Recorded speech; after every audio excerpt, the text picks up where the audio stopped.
Bom dia para vocês, bom dia, professor. Vocês me conhecem já, né? Eu sou a Fernanda Lopes, faço Engenharia Química no 9º período. O minicurso de hoje, com o Sérgio Machado, vai ser sobre emissões de poluentes veiculares. Fazendo a apresentaçãozinha do professor Sérgio. O professor Sérgio é titular da UERJ, né? Atuando na graduação do curso de Engenharia Química, no doutorado de Engenharia Ambiental. Trabalha na área de Química da Atmosfera, com enfoque em compostos orgânicos voláteis, semivoláteis e gases de efeito estufa, envolvendo monitoramento de áreas confinadas, fontes fixas, móveis, atmosfera urbana e áreas remotas, câmera de relação e modelagem e simulação. Professor, vou passar a palavra para você. Muito obrigada pela sua presença na CEMEC. Então, bom dia a todos. Prazer estar aqui com vocês novamente. Então, apesar desse ano afastado, tá? Então, eu vou falar sobre essa parte de emissões veiculares. Essa parte de emissões veiculares, ela é um capítulo de uma disciplina de pós-graduação, tanto a nível de mestrado quanto a nível de doutorado em engenharia ambiental. Que, por sinal, o mestrado em engenharia ambiental inicia ano que vem na FAT, como uma sucursal lá da Faculdade de Engenharia no Rio. Estamos até com as inscrições abertas e espero em breve o doutorado também vai estar ativo. Então, esse curso de poluição atmosférica, na verdade, são 12 capítulos. Tá? E, em geral, cada capítulo desse tem uma carga horária de 3 horas. Então, o que eu vou falar hoje, na verdade, seriam 6 horas, que são as fontes fixas e móveis, mas eu vou falar especificamente das fontes móveis, que são os veículos. Só que essa parte de hoje, ela teria uma parte experimental, onde ao final desse capítulo, a gente faria algumas amostragens do escapamento de algum veículo, iria para o laboratório, e na verdade a gente ia preparar o meio de amostragem, ia coletar o escapamento do veículo, ia para o laboratório, tratar a amostra, fazer análise química, ia ter um trabalhinho lá de estatística, para tratamento dos dados, mas essa parte não vai ser possível. Então, esse capítulo 4 de fontes móveis, teoricamente, ele tem 3 horas com uma prática rápida, e depois se estende para os alunos que ficam depois. Então, nesse curso, em vez de eu ficar falando durante 4 horas seguidas, 2 horas hoje, 2 horas amanhã, então hoje eu vou falar mais ou menos 1h30, e essa outra meia hora vocês podem perguntar à vontade, ou pode perguntar no final, ou pode ir parando durante o curso, tirando dúvidas sem problemas. Tá? Então, o esquema de poluição atmosférica, de um modo geral, começa nessas fontes emissoras. Então, isso eu vou falar logo do início aqui das fontes veiculares. Tem a parte industrial, que também é bem grande. Tem uma parte doméstica, que a nossa casa é uma fonte de poluição também. Eu falei alguma coisa, quem assistiu a disciplina lá de Introdução à Engenharia Ambiental. E tem as fontes naturais, os vulcões, a própria natureza, quando algum organismo vivo entra em decomposição. Então, essas fontes emissoras, elas jogam todos os poluentes na atmosfera, chamado poluente primário. Esses poluentes primários, os óxidos de nitrogênio, óxido de enxofre, composto orgânico volátil, monóxido de carbono, material particulado, sofrem reações químicas, sofrem transporte da meteorologia, viram poluentes secundários, que são aqueles que não são emitidos pelas fontes emissoras.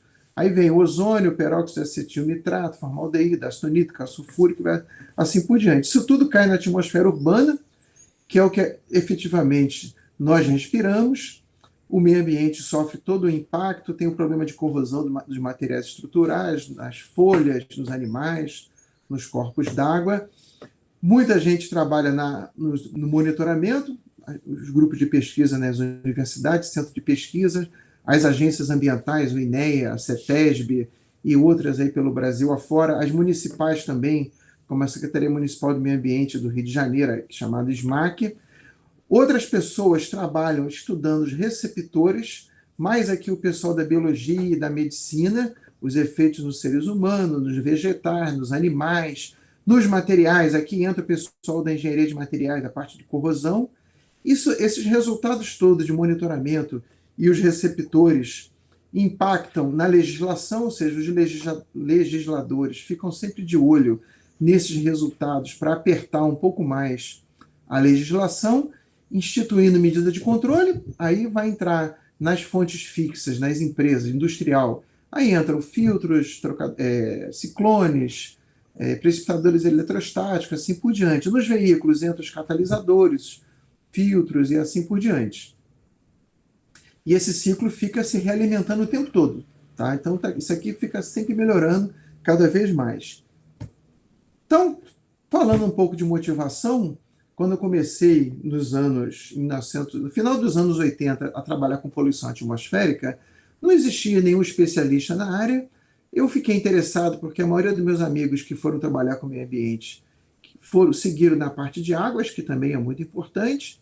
Poucos foram para a parte de resíduos sólidos, que também na época era bem deixada de lado. O grosso de todo mundo ia trabalhar com águas, tratamento de água ou de efluentes. E na parte de emissões de poluição atmosférica não tinha ninguém. E o meu chefe quando eu trabalhava ainda como técnico em química, pediu para fazer alguns cálculos de dispersão de poluente, de exaustão de galpão, caso pegasse fogo numa instalação. Eu fui estudar e me deparei com um livro que existe até hoje, acho que não tem um substituto para ele, que o nosso pulmão, se esticar todos os alvéolos, dá 140 metros quadrados, maior que a casa de quase todo mundo.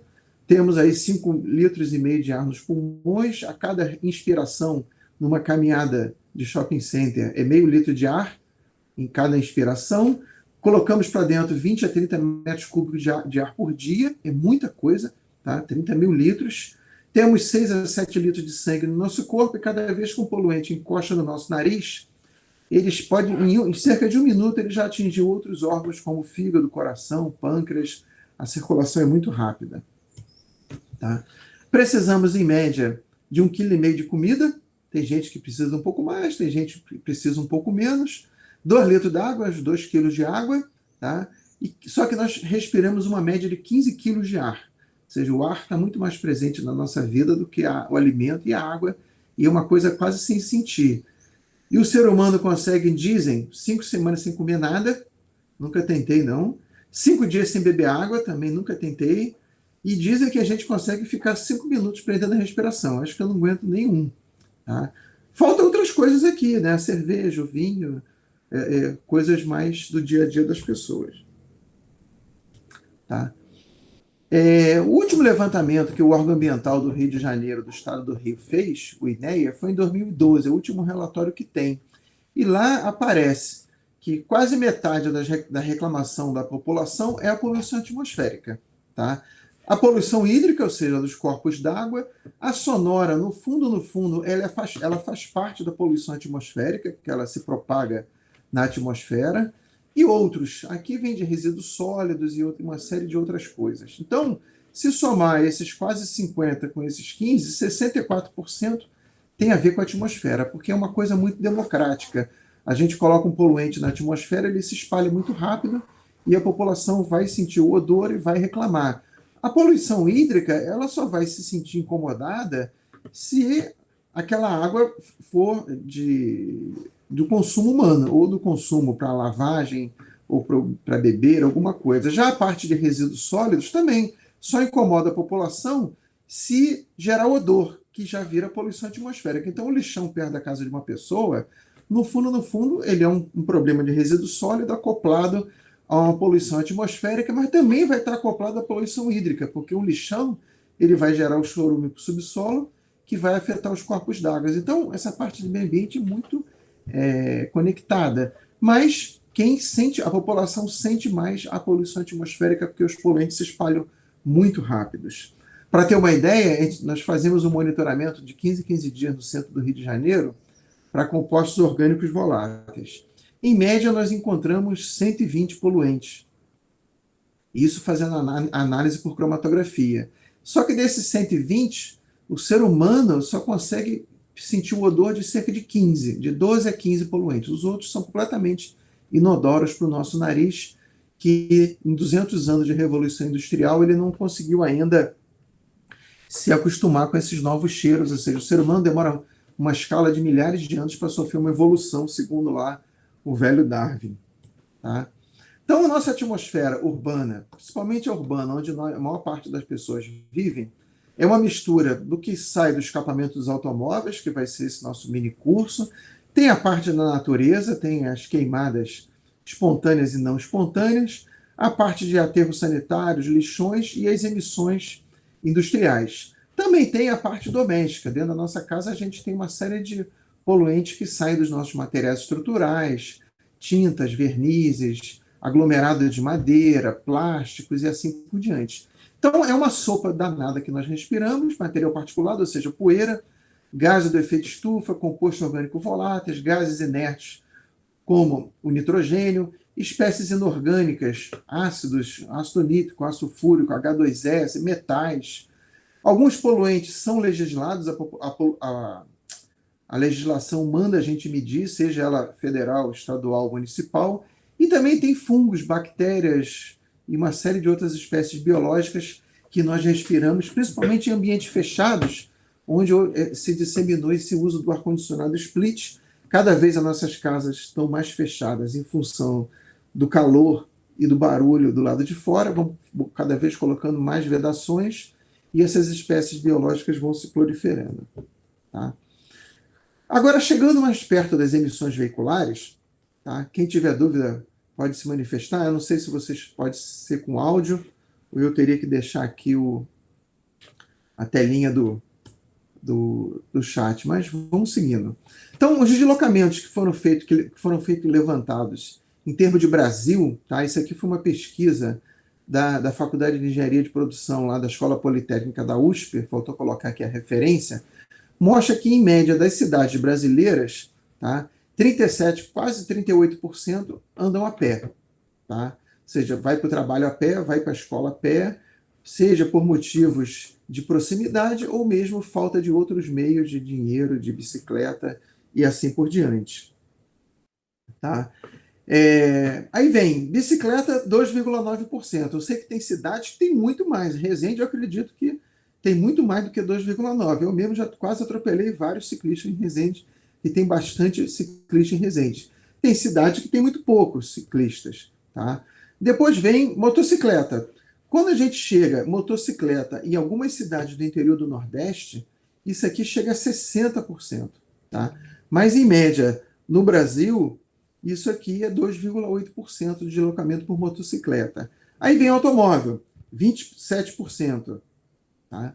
Então, média brasileira. Agora, se pegar algumas cidades mais industrializadas, também isso aqui vai ser maior. Aí vem os ônibus metropolitanos, que são considerados os ônibus que se deslocam entre cidades.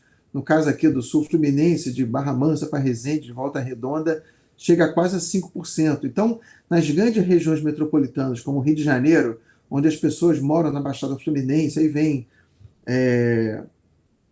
Duque de Caxias, Nova Iguaçu, aí vai Niterói, São Gonçalo, que vão trabalhar no Rio, ou entre essas cidades, chega quase a 5%. E os ônibus municipais, que se deslocam dentro das próprias cidades. E, por fim, o trem. Algumas cidades, como o Rio de Janeiro, esse deslocamento de trem chega quase a 8%. Só que muitas cidades não tem trem, não tem metrô. Então, aqui, quando entra trem, está tudo incluso, tá? Trem, metrô, monotrilhos, veículo leve sobre trilhos, está tudo. Então, isso aqui é um panorama de Brasil.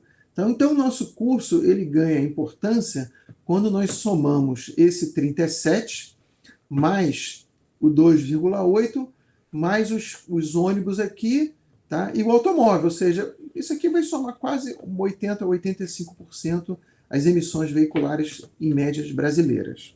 E o tema do nosso evento é sustentabilidade. Como o ser humano não é um ser muito sustentável, eu trouxe esse quadrinho aqui para ilustrar.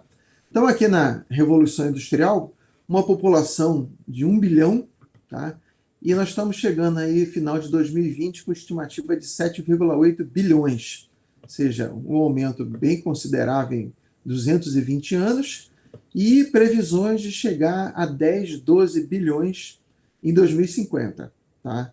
O produto interno bruto era de 0,3 trilhão de dólares, passou para 72 estimativas aqui de 2020, ou seja, um aumento muito grande, muito maior do que a população, ou seja, a população foi 7,8 o aumento e o PIB 240. Pode-se concluir que nós ficamos mais ricos, só que essa riqueza não foi bem distribuída, ou seja, muita gente ficou muito mais pobre, mas tem gente muito rica. Tá? Então, estima-se que 0,5% da população tem 20% da riqueza. Tá? A estimativa do nosso produto interno bruto para 2050, aqui está errado, perdão, é 310 a 350, eu escrevi errado aqui, eu vou consertar depois, eu vou depois disponibilizar esse material para quem quiser baixar, depois eu vou passar o site. Em termos de energia primária, que é aquela energia para produção de energia direta, tá? Aqui não é a energia usada no transporte pelos combustíveis dos veículos. Então, isso aqui são as grandes usinas geradoras de energia. Era um valor de 13, isso aqui é milhões de toneladas equivalentes de petróleo, passou para 420, e a estimativa é chegar a quase 1.000, tá? Milhões de toneladas equivalentes de petróleo, ou seja, usamos muita energia. Tá? Emissão de CO2 aumentou 112 vezes, tá? em gigatoneladas de carbono, tá?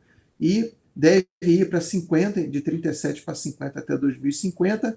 Agora, o fator mais assustador é esse. O ser humano era uma estimativa, antes da Revolução Industrial, se deslocar uma média de 40 metros por dia. As pessoas eram muito sedentárias, porque as pessoas trabalhavam em casa. A maior parte das pessoas eram artesãos ou agricultores, e se deslocava no máximo nas feiras. Então, nas cidades europeias, segundas-feiras, terças-feiras, quartas-feiras, cada feira era especializada num ramo do artesanato, numa parte da agricultura. Então, as pessoas não tinham grandes deslocamentos, não existia um meio de transporte, não existia motor a combustão, veículos, era tudo cavalo, carroça ou a pé. Em 2020, estimativas, isso aqui do Banco Mundial, um ser humano se desloca em média 42 quilômetros por dia. Eu até fiz a minha conta, quando eu estou em Resende trabalhando na UERJ, é uma média, isso aqui é uma estimativa bem boa para o meu deslocamento diário. Eu fico até um pouquinho acima disso aqui quando eu levo em conta o deslocamento do final de semana. Tá? Então, a variação 1.150. Então, de todas essas variações que eu mostrei aqui, a mobilidade foi a maior de todas. Tá? Então, nessa mobilidade entra o aumento, aqui está incluso o aumento da população, as cidades foram ficando cada vez mais populosas e as pessoas foram cada vez morando mais na periferia. Por causa de não ter espaço dentro das grandes cidades, foi para a periferia, e da periferia as pessoas têm que se deslocar até os centros onde tem o emprego, onde tem o trabalho. Então, isso aqui foi um dano muito grande que aconteceu. Nisso aqui está incluso o consumo de combustíveis, não da energia primária. E está incluso toda a poluição gerada na atmosfera, vem desse advento aqui dos 1.150 vezes o aumento do deslocamento. Tá? Então, estima-se que em 2050, com esse aumento da população e o adensamento das regiões metropolitanas, cada vez as pessoas vão sair das zonas rurais e morar mais perto das cidades, morando afastado dos grandes centros, os deslocamentos vão cada vez serem maiores. Tá? Então, esse quadro aqui mostra, como eu falei, é um capítulo da disciplina de poluição atmosférica da pós-graduação. Nós temos as fontes fixas, que é o que eu não vou falar isso aqui no nosso curso. Então, o enfoque vai ser toda nas fontes móveis. Tá? Isso aqui é antropogênica, que teria também as naturais, que também é uma outra parte do curso que eu não vou colocar aqui, não vai entrar nesse nosso mini curso. A União Europeia soltou um inventário em 2014 mostrando que as emissões de poluentes elas não são homogeneamente distribuídas por todas as fontes. Tá? Então, por exemplo, aqui pegando o exemplo do monóxido de carbono, então na energia primária, isso aqui, milhões de toneladas de cada poluente. O CO ele é predominante no comercial residencial, basicamente por processo de combustão, tá? Tanto no preparo do alimento, no aquecimento nas cidades, nos países muito frios, se usa muito aquecimento residencial, preparo de comida, e o CO, pela baixa oferta de oxigênio nos queimadores, a queima do combustível leva CO. Quando a gente olha para a amônia, é agricultura, tá? Então é o uso intensivo dos fertilizantes nitrogenados, que as bactérias do solo acabam convertendo isso na forma reduzida de amônia. Tá? Isso tudo vai para a atmosfera. Hoje em dia, nas grandes cidades, está começando a aumentar muito a amônia pelo uso, eu vou falar adiante, do catalisador seletivo que reduz os óxidos de nitrogênio, que usa ureia, que a gente via na estrada, nos postos de combustíveis, de caminhões, que é chamado Arla 32. Então, o Arla 32 é um líquido que eu vou falar daqui a pouco, que tem ureia, que acaba na conversão do NOx para N2, gerando amônia, mas a amônia não é legislada, então ela não é monitorada nas grandes cidades.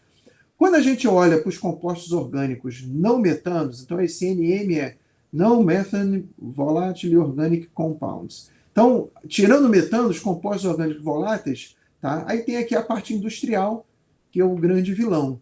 O NOx está mais distribuído no transporte aqui, principalmente no diesel, material particulado muito na parte industrial, que é a poeira, particulado grosso, particulado fino, tá? E os óxidos de enxofre, muito na energia primária, que basicamente na queima do carvão, na queima do óleo diesel, para gerar energia primária. Então, os poluentes não são homogeneamente distribuídos.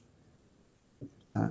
Então, fechando cada vez mais o foco do nosso curso nas emissões veiculares, essa aqui é uma foto que eu tirei há muitos anos, isso aqui já tem bastante tempo, essa foto aqui é de 2004, tá? Eu estava num prédio onde a minha irmã trabalhava, do lado da Igreja da Candelária, no início da Avenida Presidente Vargas, o rushzinho no final da tarde, início da noite, em que os cariocas se acostumaram com ele, e na hora de ir embora acontece isso, acontece nas grandes cidades, acontece em São Paulo, em Belo Horizonte, em Salvador, hoje em dia está bem complicado, há 10 anos atrás não era assim, então as grandes cidades convivem com isso. Então vocês olham aqui uma massa enorme de ônibus, uma massa enorme de automóveis, nessas horas do rush você vê poucos caminhões, nessa época aqui ainda se via muito poucas motocicletas, eu vou falar um pouco mais adiante do problema das motocicletas.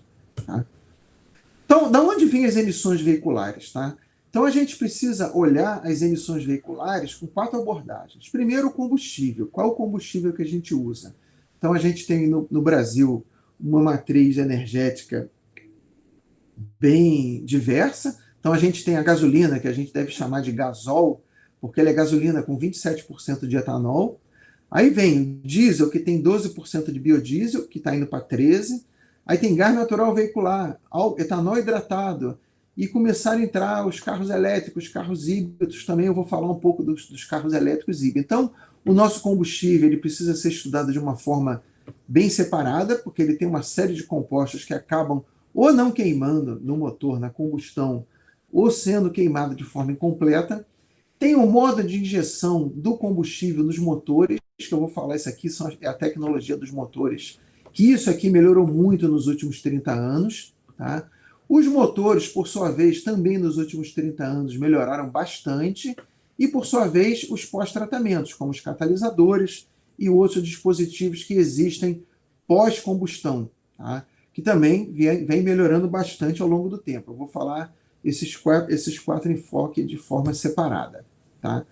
Olhando para os combustíveis, tá, nós temos a nossa velha gasolina. Tá? Então, tem essa resolução da Agência Nacional do Petróleo, os combustíveis e bioderivados.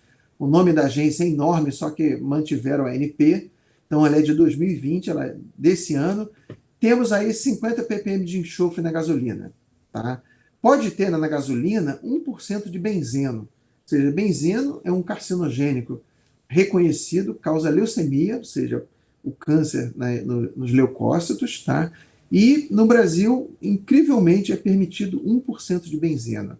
Na maioria dos países desenvolvidos, esse valor aqui é 0,05, tá? É 20 vezes menos. Tá? Nós podemos ter 1% de benzeno. 35% de aromáticos, ou seja, somou benzeno, tolueno, etilbenzeno, chilenos, mais de 1/3 da gasolina é aromático. Tá? Então, quando você chegar no posto de gasolina e abastecer o veículo, muita gente acha aquele cheiro da gasolina agradável. Fuja, aquele cheiro não é nada agradável, cheio de aromático. O benzeno causa leucemia, os demais aromáticos causam a leucopenia. Ele não causa o câncer nos leucócitos, mas causa baixa dos glóbulos brancos, que são os leucócitos, e com isso, problema de deficiência imunológica. Também o tolueno causa anemia. Tá? E o tolueno, ele em geral, a gente tem feito algumas análises de gasolina, chega até 14% da gasolina é tolueno. Aí vem as olefinas, tá? Que esses alcenos não têm um odor tão característico, não fazem reconhecidamente ainda mal à saúde, mas eles geram, quando escapam para a atmosfera, produzem oxidantes fotoquímicos. Eles são muito reativos na atmosfera e acabam gerando muito ozônio, assim como os aromáticos. E o ozônio é o principal poluente atmosférico. Tá? Existe um grupo de trabalho de um grupo de química da atmosfera sediado no Colorado, tá? Lá no NCAR e na NOAA, que na próxima década estão querendo o ozônio ser, tirando os gases do efeito estufa, que é um problema global, mas dentro das grandes cidades o ozônio em breve ele vai ser declarado como o principal problema de saúde pública, tá? Porque todos os poluentes na atmosfera urbana, em função da melhoria do combustível, do sistema de injeção, do motor, do sistema de pós-tratamento, tá? Tudo caiu. Eu vou mostrar os dados adiante. Ou seja, a concentração de todos os poluentes vem caindo. O ozônio não. O ozônio ele segue firme e forte, crescendo, com picos nos finais de semana. Eu vou explicar depois por que nos finais de semana ele aumenta. E o ozônio ele causa uma série de danos à saúde. Se vocês repararem, onde tem acrílico, material plástico, policarbonato dos faróis dos automóveis, se você reparar, carros com poucos anos de uso, o farol do automóvel tem ficado amarelado, opaco, e isso é atribuído ao ozônio. Então, o ozônio ele causa chiadeira no peito, ele ataca a nossa pleura, destrói todas as nossas vias respiratórias, e por incrível que pareça, existe um negócio chamado ozonoterapia, intitulado uma medicina alternativa, que agora tem até o ozônio retal, que fazem lá no sul do Brasil. Então tem gente que injeta ozônio na veia das pessoas, tá? E bota ozônio em tudo quanto é lugar. E ele vai ser declarado em breve por esse grande grupo de químicos de atmosfera de um principal problema de saúde pública. Tá? Podemos ter na nossa gasolina 0,5% de metanol. Tá? O metanol ele é um composto que cega, ele dissolve a córnea, então tem que ter muito cuidado com o metanol. Podemos ter até 5 ppm de chumbo, tá? 1,3 ppm de enxofre e hoje em dia estamos com 27% de álcool na gasolina. A gente não tem mais gasolina pura no Brasil, 27% é álcool. Vou falar depois, mais à frente, o problema do etanol na gasolina no carro flex. O álcool hidratado, né? Quando nós vamos abastecer o nosso automóvel, seja ele flex ou os carros mais antigos que ainda são movidos a álcool, tá? Ele usa álcool hidratado. O álcool que está na gasolina, ele é anidro, tá? Ele não tem água. O grande problema é que quando nós temos gasolina com 27% etanol e chegamos no posto e o preço do álcool hidratado está mais compensador, a gente às vezes completa o tanque com álcool hidratado, principalmente aqui onde eu estou agora, em São Paulo. Só que quando a gente coloca etanol hidratado na gasolina com 27% de álcool anidro, um pouco dessa água separa, faz um sistema bifásico, que até hoje eu não entendi como é que o motor dá conta disso. Tá? Então, o etanol hidratado do posto de gasolina, pH de 6 a 8, quase neutro, 98% mínimo de etanol, pode ter até 3% de hidrocarbonetos, 1% de cloreto, 1 ppm de cloreto, 0,5% de metanol e 70 ppm de cobre. Esse cobre vem lá do processo de produção, da destilação do álcool hidratado. Tá? Temos também o diesel, que em média, na nossa frota de veículos, 6% dos veículos brasileiros são movidos a diesel.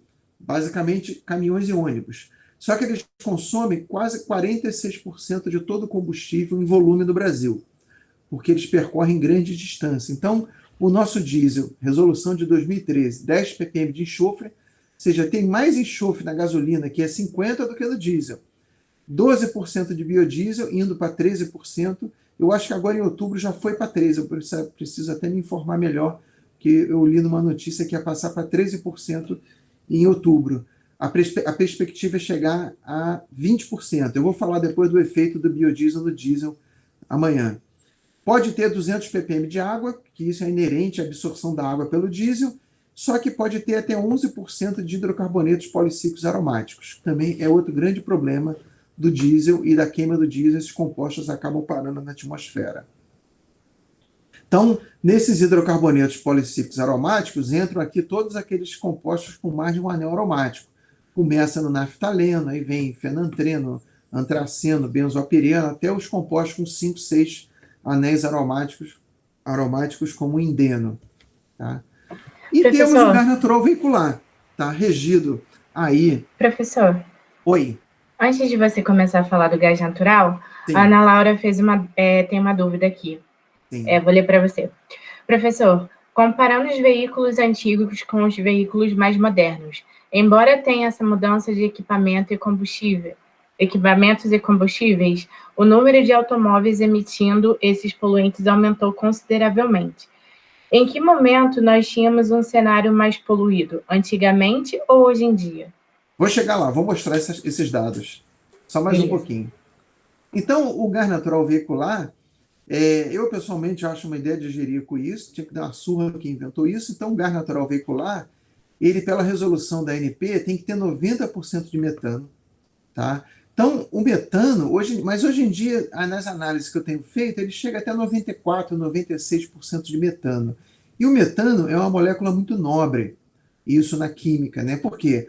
O metano, a gente facilmente consegue levar ele com o etileno, e o etileno faz tudo. Então, o etileno é uma das 5 moléculas mais usadas no mundo na gás química. Então, do etileno você faz todos os polímeros. Você faz polietileno, você vai para o polipropileno e vai fazendo todos os polímeros. Ou seja, na minha opinião, queimar o metano no carro é rasgar dinheiro, porque esse metano é muito nobre. É muito melhor pegar o metano, que é uma molécula limpa, e fazer todos os polímeros que a gente precisa, do que pegar petróleo, que é uma gororoba danada, com mais de 4 mil moléculas, quebrar o petróleo numa indústria petroquímica para fazer metano, para fazer etano, etileno, propeno, propano, buteno, e fazer os polímeros. Sendo que quando você pega o petróleo para fazer os polímeros, em média de 2 a 5% é resíduo, é problema ambiental. Já o metano não, é limpo, não tem resíduo, não faz resíduo. A indústria gás química é muito melhor do que a petroquímica, do que usar metano para queimar no carro. Então, eu sou muito contra essa história do metano no automóvel.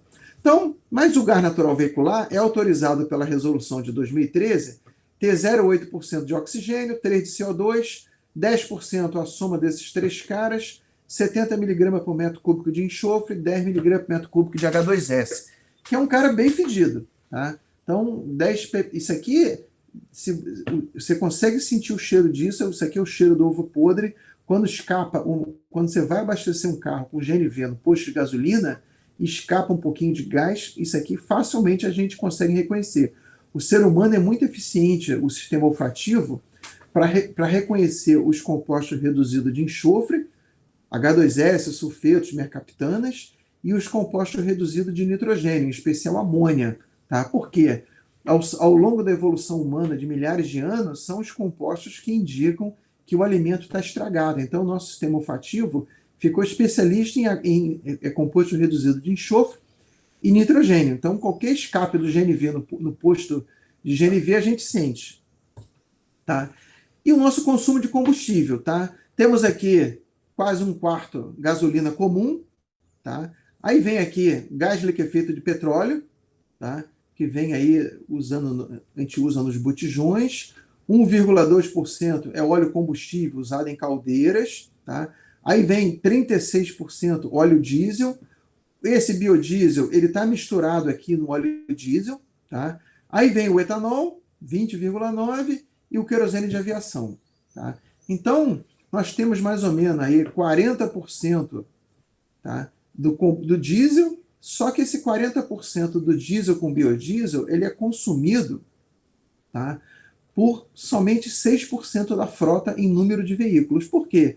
Os caminhões e os ônibus, além deles terem um motor potente que faz 3, 4 quilômetros por litro, esses caminhões e ônibus intermunicipais, caminhões que rodam o Brasil todo, esses caras rodam facilmente, às vezes chega a casa de 700 quilômetros em um dia, chegando casas a 1.000 quilômetros num dia. Então, nós temos aqui um quarto de gasolina, somando esse etanol, ou seja, isso aqui é a frota que a gente vai respirar, tudo que não foi, a queima não foi completa.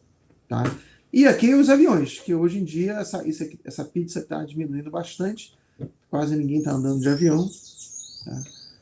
Então, de onde vem, fechando ainda mais o nosso foco, de onde vêm as emissões? Tá? As emissões vêm da combustão do motor, tá? Então, do processo de combustão em si, das emissões evaporativas, ou seja, o motor ele tem alguns respiros. Com o passar dos anos, a junta do motor, que prende os diferentes componentes, o cabeçote no bloco, o cárter no bloco, essa junta ela vai afrouxando, vai desgastando e vai sofrendo perdas, seja do óleo combustível, do óleo lubrificante. Eu vou falar mais adiante do processo de abastecimento, porque quando nós colocamos 40 litros de gasolina num tanque vazio, o tanque não está vazio. Ele tem um líquido lá dentro em equilíbrio, líquido-vapor com a gasolina. Quando nós colocamos 40 litros de gasolina num tanque, sai 40 litros de vapor saturado na cara do frentista, na cara de todo mundo que está em volta e aonde está aquele posto de gasolina. Tá? O exemplo mais comum é aquele posto que tem ali perto do shopping Resende, no centro da cidade. Em frente tem uma academia com todo mundo lá correndo na esteira ergométrica. Um pouquinho mais perto tem uma escola. E um pouquinho mais perto tem uma creche e uma maternidade. Tá? Essa maternidade, na verdade, ela tem um posto de gasolina de um lado e um outro posto de gasolina quase em frente.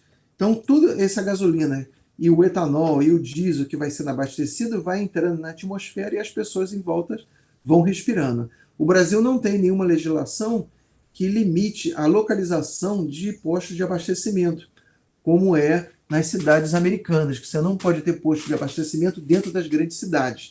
Em geral, eles ficam mais afastados, ficam nas rodovias ou então em vias secundárias. Tá? Temos o desgaste de pneus e pastilha de freio.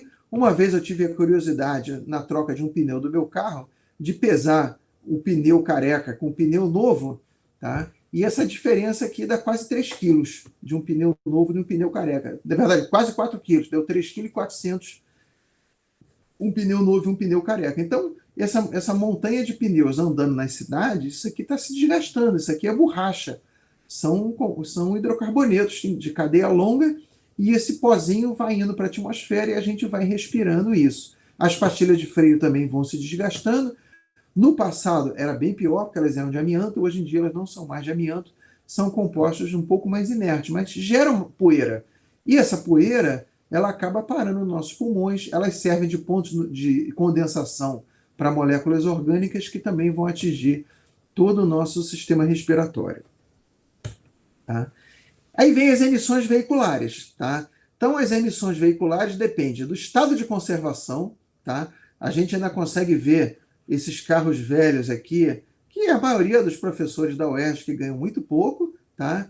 E tem esses carros bem modernos que vão ser dos nossos alunos de engenharia química, que vão ser gerentes aí nas empresas, que vão ganhar muito dinheiro.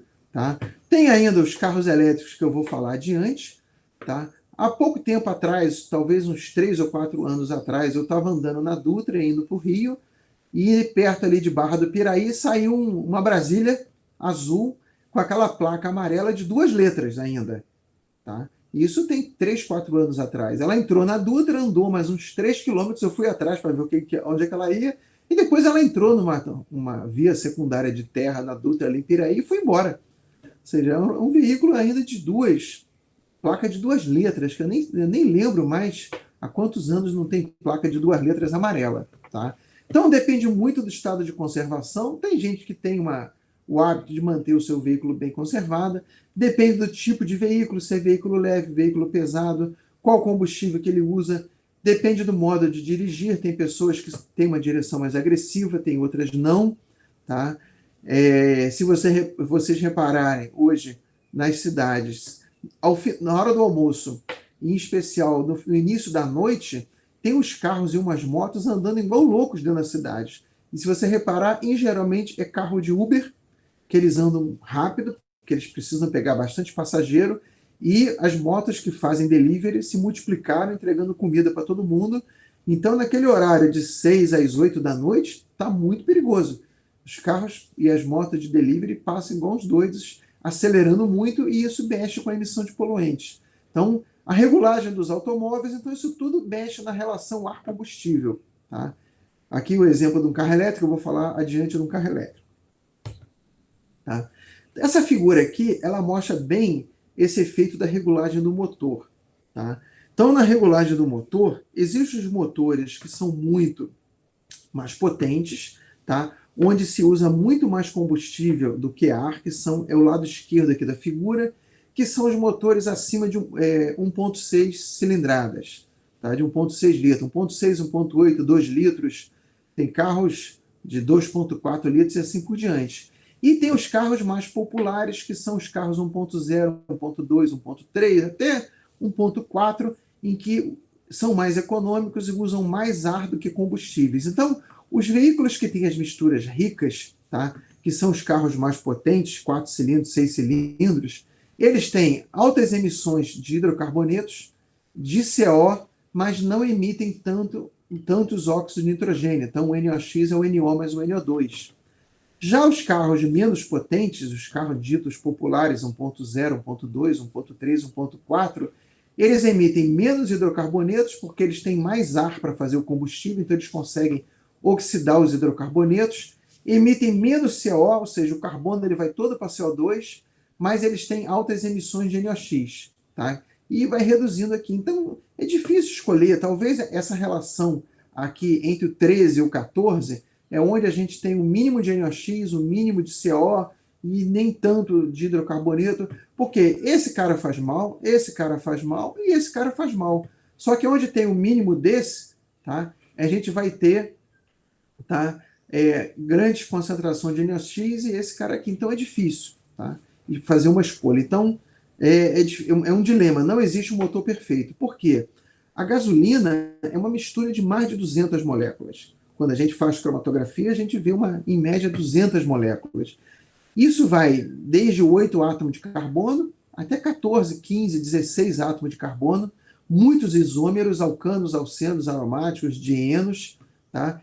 E não existe um motor que consiga queimar todas essas moléculas bem. Umas vão ser completamente convertidas em CO2 e água, e outras vão virar hidrocarbonetos não queimados, vai virar NOx, tá? Eu, na minha opinião, a melhor opção em termos de emissão de poluentes é o etanol, tá? Porque o carro álcool puro, o etanol é uma molécula única, dá para fazer um carro, regular bem o motor, ou seja, regular bem a taxa de compressão, projetar um cilindro, um pistão, um sistema de admissão, escape de válvula, para queimar bem o etanol e só fazer CO2 e água, tá? Talvez a única desvantagem do carro etanol é que vai fazer um pouquinho de acetaldeído, tá? Mas comparado às dezenas de outros poluentes de um carro a gasolina, ou um carro flex, ou um carro diesel, tá? O etanol é infinitamente melhor.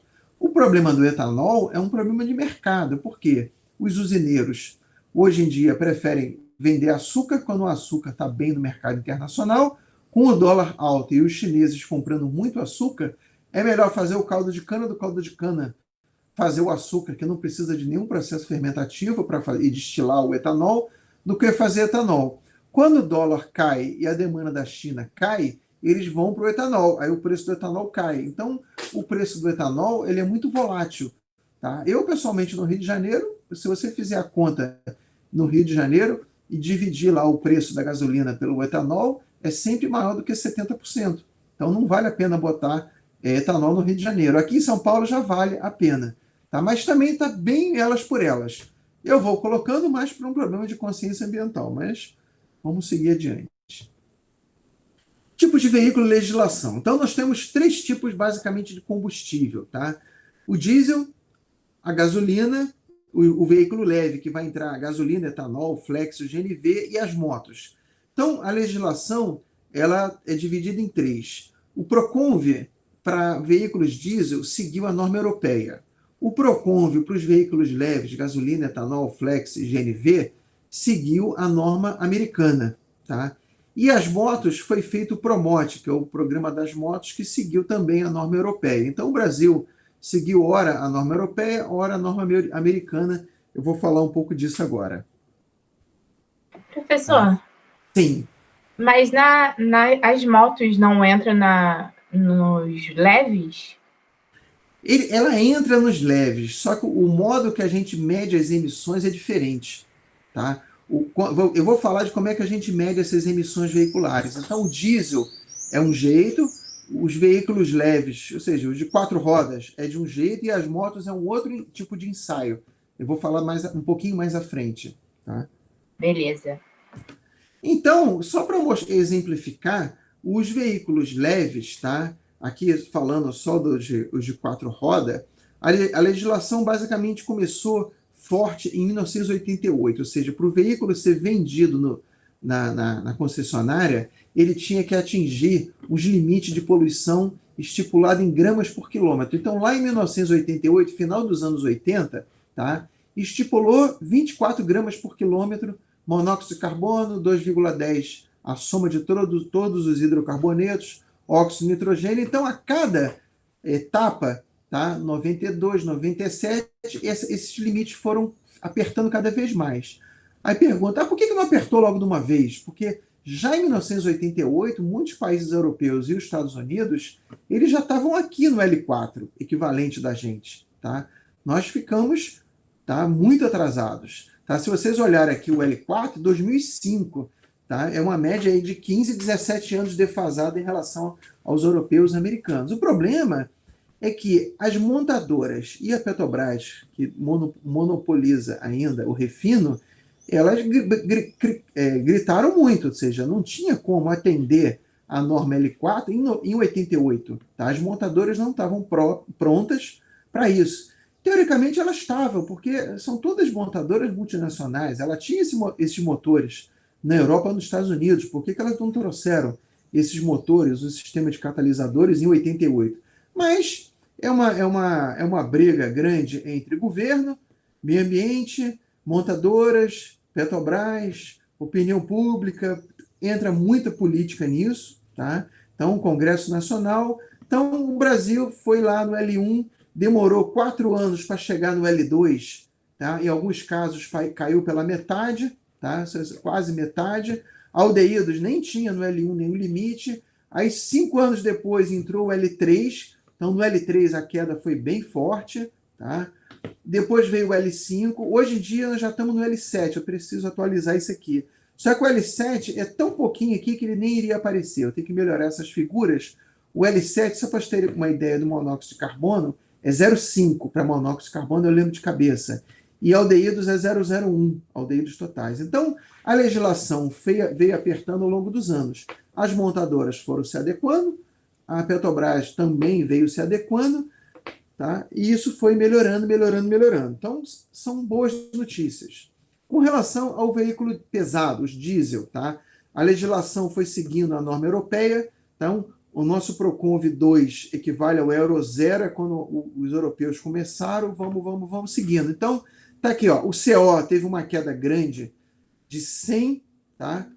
Esse aqui, usando como referência, caiu 82% para o P5. Nós já estamos no P6, que é metade do P5. Tá? Eu preciso também atualizar essas figuras. Então, a queda veio caindo as emissões de poluentes por melhora no combustível, melhora no sistema de introdução, ou seja, na injeção, melhora na geometria da câmara de combustão, do tipo de queima. Entrou os carros de 8 válvulas para 16 válvulas, 24 válvulas, e sistema pós-combustão que eu vou falar daqui a pouco. Tá? Com relação ao veículo diesel, tá? Lá na década de 60, quando eu nasci, os caminhões tinham 3 eixos no máximo. Tá? Não existiam caminhões gigantes. Na década de 60, eles foram chegando perto da tonelagem bruta, não chegava a 10 toneladas, seja, o peso do caminhão mais o peso da carga. Aí chegaram esses aqui, que ainda estão circulando aí pelas cidades, esses mercedinhos, tá? Vocês ainda conseguem observar esses caminhões na cidade, e eles chegavam aí na casa de 20, 25 toneladas brutas, ou seja, o caminhão mais a carga, e foi passando de 40 toneladas, quando chegaram esses Mercedes mais modernos, os Volvos, os Scanias, e estão encostando aí no 80 toneladas esses caminhões biarticulados, tá? Caminhões mais cargas. Então, esses caminhões aqui têm uma tecnologia dentro deles embarcada em motores, em catalisadores, sistema pós-queima muito eficiente, tá? O consumo de diesel é alto, mas eles emitem, hoje em dia, é estimado a emissão de poluição de um caminhão 40 a 50 vezes menor do que um veículo da década de 60, 70, tá? Ou seja, 50 vezes menor a emissão de poluentes, tá?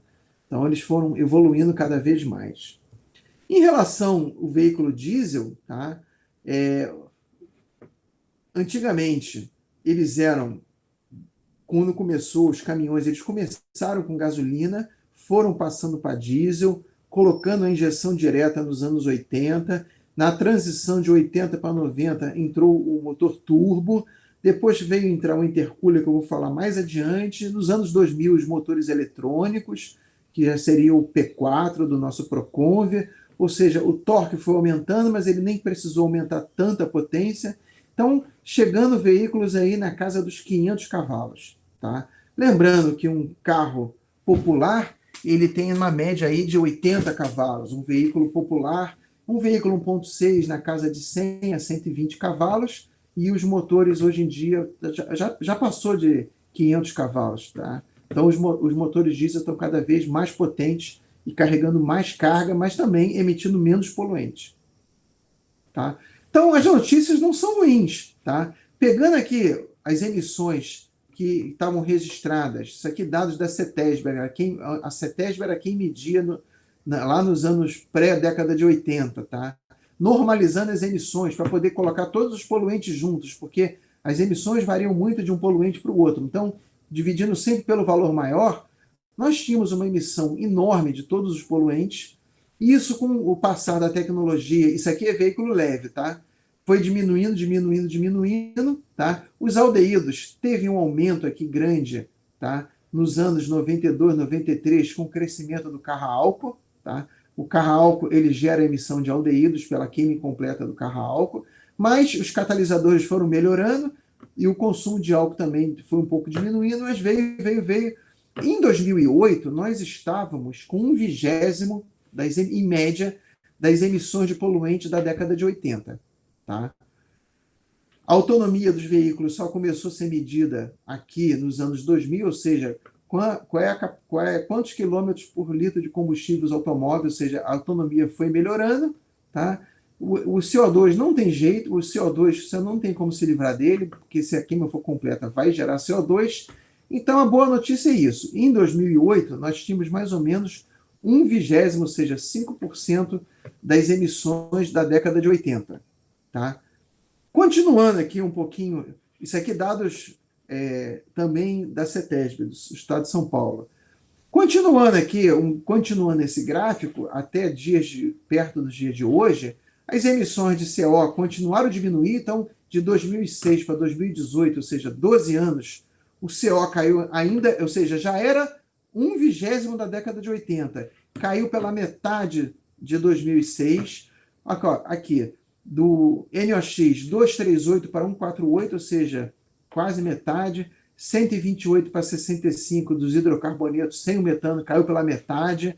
Aqui nós temos o SO2, ele veio crescendo, mas depois que entrou o diesel S10 com 10 ppm de enxofre, teve uma queda grande, ou seja, de 13,9 para 4, um terço praticamente do SO2. E temos aqui o material particulado, veio descendo, descendo, descendo, de 9 para 4 praticamente, ou seja, menos da metade. Ou seja, as emissões estão melhorando. Tá? Se vocês olharem aqui, poluente por poluente, olhando aqui, ó, o CO, o grande vilão do CO são os veículos a gasolina. Tá? O etanol também, o diesel aqui um pouquinho e o GNV. Em 2020, nós melhoramos bastante as emissões de CO. Tá? Talvez ele tenha sido o pior dos poluentes ainda. Por quê? O CO, quando o carro tem mais ou menos até uns 3 anos de idade, a emissão de CO é bem baixa. Eu vou falar sobre o sucateamento da frota. O carro até 3 anos de idade, com a manutenção ainda, a pessoa compra hoje em dia um carro, em geral, a montadora dá aí 3 anos, 4, 5 anos de garantia. Então, como tem garantia, para não perder a garantia, as pessoas fazem a revisão não autorizada a cada 10 mil quilômetros, paga lá um dinheiro e faz a revisão. Depois que acaba a garantia, as pessoas, em vez de pagar caro a revisão numa autorizada, vai no mecânico da esquina. E o mecânico da esquina, para economizar, ele troca só o básico, ele não faz uma inspeção profunda no veículo, no sistema de ignição eletrônica, injeção eletrônica. Ele, às vezes, não dispõe dos recursos necessários por os motores hoje em dia estarem muito automatizados, então é feita uma manutenção básica. E a emissão de CO cresce. Tá? Então, a emissão de CO é a que mais sofre depois de 3, 4, 5 anos com a baixa manutenção. Tá? Aqui, é o mesmo, o NOx. O NOx, o grande vilão é o diesel, mas também vem reduzindo ao longo dos anos. A gasolina também vem reduzindo ao longo dos anos. Então, as emissões, isso aqui é nível nacional. O GNV, pouquinho. Tá? Material particulado. O diesel é o grande vilão, mas vem descendo cada vez mais com a eficiência dos motores diesel. Tá? E a gasolina, se vocês olharem, vem se mantendo ali estável nos últimos 20 anos. Tá? Carbonilas. As carbonilas, entenda-se por aldeídos e cetonas. Tá? O GNV, ele gera formaldeído, porque o metano no carro diesel, no carro GNV, ele é convertido a formaldeído. O carro etanol, nessa época aqui, foi o boom do carro álcool. Então, o carro álcool ele tinha uma emissão muito grande e, nessa época, os catalisadores ainda não eram eficientes. Então, o etanol hidratado, ele vem, e a emissão veio crescendo. Aí vem a gasolina, com a melhoria dos motores, as carbonilas vêm diminuindo. Então, as carbonilas da gasolina, nada mais é a do etanol anidro que é adicionado na gasolina. Tá? Hidrocarbonetos, as emissões também vieram melhorando. Tá? Os hidrocarbonetos, está aqui a gasolina, tá? Quase tudo hidrocarboneto. O etanol, ele gera hidrocarboneto de uma forma mentirosa, porque quando a gente mede no escapamento de um carro a álcool a emissão de hidrocarboneto, o equipamento não entende que aquilo ali é etanol. Ele, na verdade, é um cromatógrafo com detetor de ionização na chama, em que ele mede todos os hidrocarbonetos. Então, ele queima também o etanol e converte essa leitura para hidrocarboneto. Então, no fundo, essa emissão de hidrocarboneto do álcool hidratado é etanol. Tá? É álcool não queimado que o detetor de ionização na chama da cromatografia gasosa entendeu que era hidrocarboneto, mas não é hidrocarboneto, porque etanol não é hidrocarboneto, porque ele tem oxigênio. E aqui do diesel. Então, o cenário não é ruim. Tá? O problema é o que a menina perguntou, esqueci se foi a Fernanda, é a nossa frota nacional. Nós já passamos de 100 milhões. Tá? A gente vinha aqui até a chamada década perdida, 1990, um crescimento bem devagarzinho. A década de 90, a derivada aqui, se fizer, ele é um pouquinho maior. Quando chegou aqui, que o Plano Real se estabilizou, tá? Começou o incremento, tá? Depois veio aqui 2003, isso aqui ainda é o Plano Real. Aqui depois vem o governo Lula, a economia teve um crescimento grande, tanto brasileira quanto mundial, foi. Em 2009, nós não demos bola muito em termos de crescimento de frota para a crise de 2009, que atingiu o mundo todo lá dos primes americanos, e a frota foi, e vamos embora. Tá? Estamos aí numa média de chegando a 107 milhões de veículos. Lembrando que nós somos, eu acho que 215 milhões de brasileiros. É quase um carro para cada 2 brasileiros. Tá? Sendo que a média nacional, 28% motocicletas. Tá? No Nordeste, 41% é moto. Tá? Em termos de, Norte e Nordeste. Tá?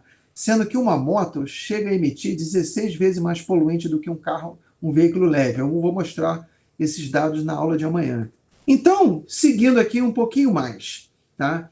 As emissões veiculares, gente, o ideal era nós termos um motor que pegasse o combustível, que é uma mistura de coisas. O combustível, o motor faz a admissão do ar atmosférico, que basicamente é nitrogênio e oxigênio, e converte para CO2 e água. Então, isso aqui seria o melhor dos mundos. Tá? Onde, se isso aqui fosse o etanol, tá? O etanol viraria 2 de C2 e mais a água, tem que só equilibrar a reação.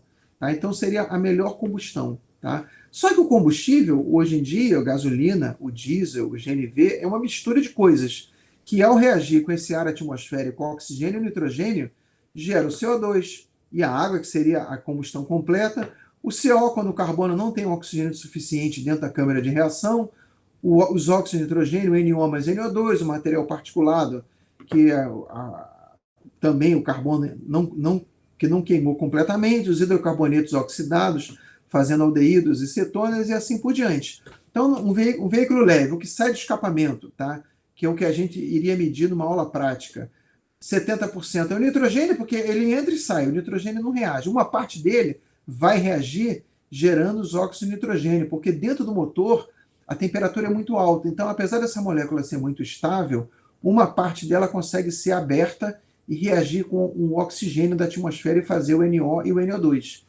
Uma parte é CO, NOx 0,25%, é esse verdinho aqui do NOx, o CO2 18%, 0,05% hidrocarboneto e água.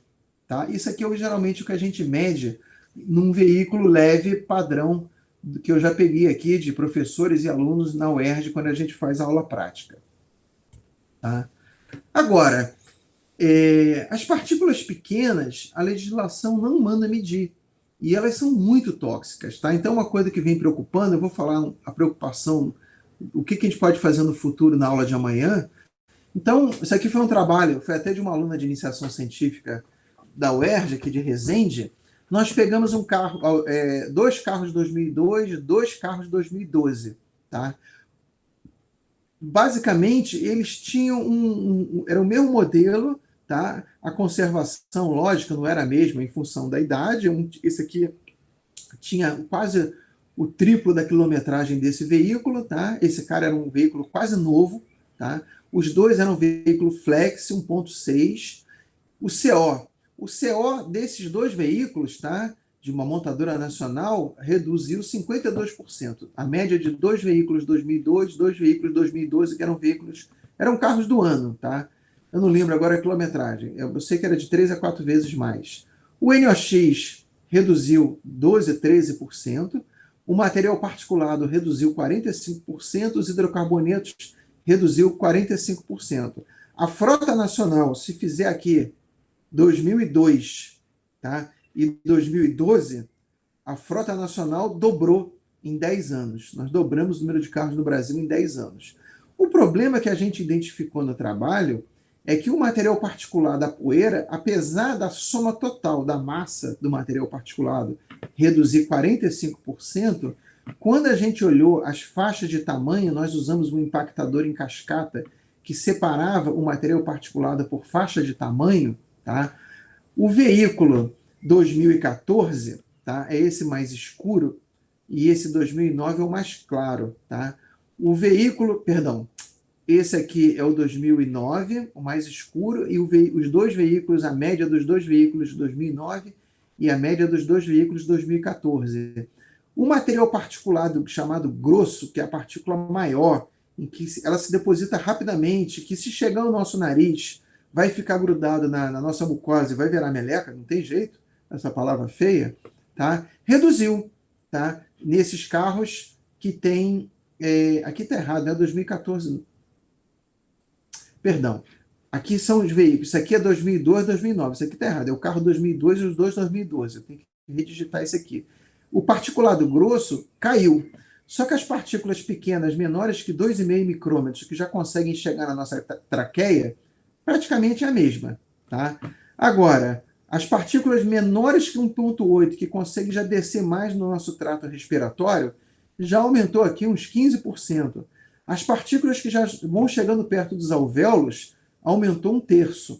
As menores ainda, que vão lá dentro dos alvéolos, também chegam a aumentar 1/3. E as partículas menores que 100 nanômetros cresceram mais ainda nos carros mais novos, e essas partículas têm o potencial de entrar na corrente sanguínea e chegar até o cérebro. Então, os carros, aparentemente, quando a gente olha um carro soltando fumaça, todo mundo torce o nariz. Mas quando a gente olha um carro que tem lá flex, bem novo, a gente olha no cano de descarga, não sai nada. Só que o nosso olho não consegue enxergar essas partículas aqui. Isso daqui, gente, já é comprimento de onda da luz. 560 nanômetros, tá? 320 nanômetros, isso aqui já é ultravioleta. Tá? Isso aqui já é ultravioleta, a gente não enxerga essas partículas. Essa aqui a gente enxerga, essa aqui já com um pouco de dificuldade. Isso aqui o olho não vê. Então, o que a gente não vê, tá? O que sai de um carro flex, a gente não se incomoda. E a legislação brasileira também não se incomoda. Então, isso aqui pode emitir à vontade que a legislação não está nem aí. Tá? Só que essas partículas é onde vai penetrar mais profundamente no nosso organismo e vai trazer maiores danos. Tá? Alguma dúvida até agora? Estamos andando. Então, Pode continuar, professor. como é que a gente controla as emissões? Tá? Eu vou falar superficialmente, isso aqui é um tema mais profundo, que eu gosto mais de deixar para os engenheiros mecânicos. Tá? A gente pode melhorar as emissões mexendo em algumas coisas antes da combustão, antes do motor. Tá? Aqui talvez faltou colocar aqui a melhora da qualidade do combustível, tá? Mas vamos olhar, fazer que o combustível já está ok, que não está, tem muito aromático. Antes da combustão, dentro do motor e depois do motor. Tá? Não dá para resolver todo o problema olhando para uma coisa só. Então, antes da combustão, então nos anos 80, os motores tinham o chamado carburador. O carburador era uma coisa muito ineficiente e emitia muito composto para a atmosfera por evaporação. O carburador era o maior criminoso do veículo. Então, no início dos anos 90, começaram a aparecer os carros IE. Ou seja, você tinha lá o carro que era 1.8i, tá? Era o carro que tinha injeção eletrônica. Ele não tinha mais o carburador e ele tinha uma chamada injeção eletrônica monoponto. Ele tinha uma injeção eletrônica que distribuía para os 4 cilindros. Depois apareceu o carro MI, ou MPI, ou MPFI. Era moda colocar na tampa da mala do carro 1.8 MPI, MPFI. Tinha muito nos carros da Chevrolet, da Volkswagen, tá? Que era injeção eletrônica multiponto, ou seja, eu tinha uma injeção eletrônica para cada cilindro do veículo. Também não tinha mais carburador. Esse dashpot era um sistema de injeção entre a injeção eletrônica e a injeção direta. Aqui nós temos injeção eletrônica no coletor de admissão, tá? Que é uma flauta, ou seja, é um tubo de 4 partes, assim, parece uma flauta de 4 partes, que a gasolina era injetada no coletor. Tá? Aqui não, aqui a gasolina hoje em dia, em alguns modelos de veículo, é injetada dentro do cilindro, não tem mais o coletor. São chamados veículos GDI, que é Gasoline Direct Injection. Então, hoje em dia já temos veículos GDI que injetam, o bico é cerâmico, é dentro do cilindro, não tem mais o coletor.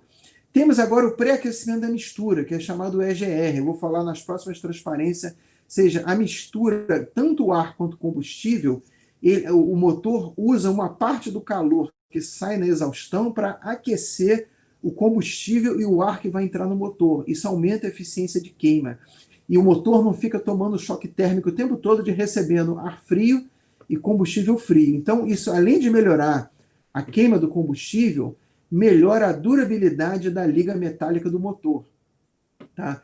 Hoje temos controle da emissão evaporativa, ou seja, todos os gases que saem internamente do motor, seja do combustível, seja do óleo lubrificante, eles vão para um compartimento chamado canister, e quando esse canister são peneiras moleculares à base de carvão ativo, Tenax, Carbotrap, são peneiras moleculares muito usadas em colunas de cromatografia, que de tempos em tempos o motor pega o ar quente do motor, arranca todos esses hidrocarbonetos que estão presos no canister, nessas peneiras moleculares, ou seja, são processos adsortivos, e joga de volta para dentro do motor para queimar, faz uma requeima.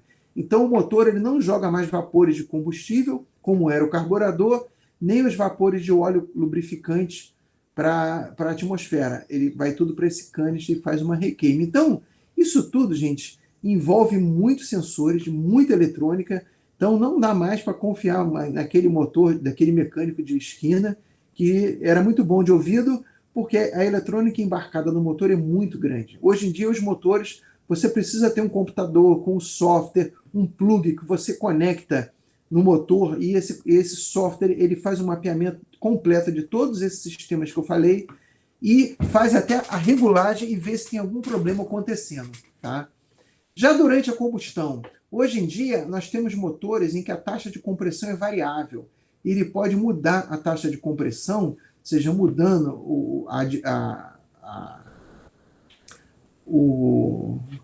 como é que é? As válvulas não, o pistão, ou seja, a velocidade com que comprime o motor para melhorar a queima. Melhoramos também o perfil da câmara de combustão, tá? Onde antigamente nós tínhamos basicamente uma válvula de admissão de combustível, está aqui um exemplo de uma válvula de admissão de combustível, a vela que fazia uma centelha e uma válvula para sair os gases. Hoje os motores, a maioria dos motores tem 2 válvulas de admissão, 2 de escapes. Os mais modernos já tem 3 de admissão e 3 de escape. Quanto maior o número de válvulas, melhor é a distribuição do combustível dentro do cilindro e otimiza a queima. Tá? Hoje a gente já tem sensores mapeando a ignição, se tem algum problema. Perfil de válvulas e anéis. Hoje em dia, os materiais cerâmicos já é muito importante, já tem muita coisa cerâmica ao invés de metálica, que tem uma durabilidade muito maior e com menos corrosão. Estratificação de queima, de acordo com a potência que você está aplicando no motor, o motor já faz uma estratificação, ou seja, admite menos combustível em marcha lenta, e quando você pisa no acelerador, ele muda o tipo de combustão para você ter uma resposta melhor e uma queima melhor do combustível. Ou seja, isso tudo se soma ao chamado lean burner, ou seja, uma queima mais limpa. Já depois da combustão, os gases que saem, ou seja, não foi possível queimar todo o combustível de uma forma otimizada para fazer CO2 e água, temos os conversores catalíticos, os catalisadores, que vêm melhorando ano a ano. Tá? Mas ainda tem problema, principalmente os carros flex, porque o conversor catalítico ele foi feito para uma gasolina com 27% de álcool. Tá? São os atuais. Aí o cara vai e bota metade de álcool, então enche o tanque de álcool hidratado. Então o catalisador ele não gosta dessa variação de hora bota gasolina com álcool, hora bota GNV, então lascou. Os catalisadores não gostam do GNV porque os gases vêm de uma temperatura muito mais alta e acaba destruindo os materiais estruturais dos catalisadores. Então o conversor catalítico ele vem melhorando, mas o pessoal da catálise, que é uma ciência à parte dentro da química, ele precisa evoluir para essa variação da proporção de álcool na gasolina, e ainda entra a mistura do GNV. Hoje em dia temos recirculação de gases do escapamento, ou seja, os gases que saem do escapamento, aqui entra tanto o motor turbo quanto o EGR, que eu vou falar adiante, uma parte dos gases vem aqui para fazer o pré-aquecimento da mistura. Então, para melhorar a combustão. Injeção secundária de ar, para evitar que temperaturas muito altas, quando a gente exige uma potência muito alta do motor, chega acima de 450 graus no catalisador e começa a estragar o catalisador, principalmente em processo de nitretação. O nitrogênio em temperatura muito alta acaba destruindo os materiais estruturais do catalisadores. Aí tem aqui materiais nobres, sério, lantânio, essas terras raras que compõem os catalisadores, tá? Vanádio. E hoje em dia os combustíveis, principalmente o carro diesel, já está começando a aparecer com filtro de material particulado, que é o Diesel Particulate Filter. Vou falar isso adiante, em que melhora muito aquela fumaça preta do motor diesel. Tá? Aqui falando do SCR. O SCR ele é um catalisador que foi bolado, foi muito bem bolado. Eu acho que o cara que bolou isso deveria ganhar um prêmio. Tá? Foi uma ideia muito legal. Ele utiliza um tanque de ureia. A ureia é um composto barato, não é caro. Tá? Ele é usado como fertilizante na agricultura, sai no xixi da gente a nossa ureia. Tá? Então é chamado nos postos de gasolina o aditivo chamado Arla 32. Tá? Não é um preço absurdo, mas já tem umas falcatruas para burlar isso aqui, e alguns caminhoneiros já conseguiram burlar isso aqui mexendo em alguns sensores eletrônicos. Tá? Então o motor diesel ele tem o hábito, tá, por problemas intrínsecos do seu projeto original, de gerar NO e NO2, tá? Principalmente o NO. Tá? Então o catalisador SCR ele fica no escapamento, tá aqui, e tem um dispositivo que dosa essa ureia de acordo com... Ele tem um sensor que mede o NOx, e de acordo com a concentração que está saindo de NOx no cano de descarga, ele faz a dosagem de ureia, e o catalisador faz a conversão para amônia. A amônia reage com o NO2 e faz o inofensivo nitrogênio atmosférico e água. Tá? Então esse catalisador é muito bem bolado, mas ele tem toda uma eletrônica embarcada nele. O preço do motor deu uma bela de uma crescida, é estimado que o motor aumentou quase 4% o valor dele por causa do SCR. Mas ele causa um benefício enorme, porque os NOx na atmosfera, além de serem tóxicos para o ser humano, para as plantações, para o meio ambiente em geral, Esses dois compostos na atmosfera, eles tendem a fazer ácido nítrico, que é um problema sério de poluição hídrica e acaba gerando material particulado fino, que vai fazer o nitrato de amônia e outros compostos que mexem até em termos de aquecimento global. Tá? Então, isso aqui foi uma coisa muito bem bolada, mas só carros, veículos diesel, os caminhões mais novos aqui de 4 anos para cá que estão sendo fabricados com esse tipo de catalisador. Tá? O EGR já é mais novo ainda, talvez aí 2, 3 anos para cá. Então, na saída do coletor do escapamento do motor, tá? Uma parte dos gases do escapamento, cerca de 10%, tá? Aqui tem um pouco de água que vem do sistema de refrigeração do motor, ele dá uma esfriada, tá? Nesses gases do escapamento que saem na casa dos 400 graus, 450 graus, cerca de 10% o EGR devolve para a admissão do motor, basicamente para aquecer o diesel que vai ser injetado e o ar atmosférico que vai ser injetado. Com isso, ele consegue melhorar a eficiência de queima, porque a mistura que vai ser queimada ela já entra quente e também não causa choque térmicos na estrutura interna do motor, por ele estar recebendo um diesel frio e um ar frio. Então, isso aqui melhorou bastante a eficiência de queima dos veículos diesel. Mas, mais uma vez, é uma coisa aí de 2, 3 anos para trás. Os motores de 20 anos não tem como colocar isso aqui e também não tem como implantar isso aqui. São os motores novos. Tá? Então, a frota vai precisar ser modernizada ao longo dos anos. E também os veículos novos, aí, isso aqui já é coisa de 1, 2 anos para cá, ainda não é obrigatório nos grandes caminhões, tá? Mas já está começando a ser colocado esse material particulado. Então, é um filtro cerâmico, tá? Ou fibra de vidro, alguns já são de fibra de vidro, que fica aqui na saída do motor, tá? Esse filtro de particulado. Então, ele filtra todo o material particulado que está passando por aqui. Só que conforme ele vai filtrando, esse filtro cerâmico ou fibra de vidro, ele vai entupindo. E ele tem uns sensores, os eletrônicos, a perda de carga vai aumentando, a pressão aumenta. Quando a pressão aumenta, o que ele faz?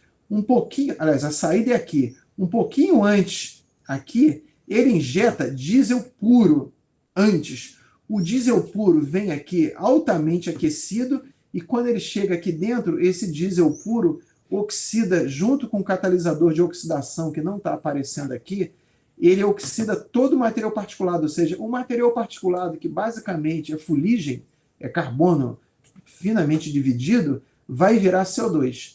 Tá? Então, isso aqui vai gerar o CO2 e ele se autorregenera. Tá?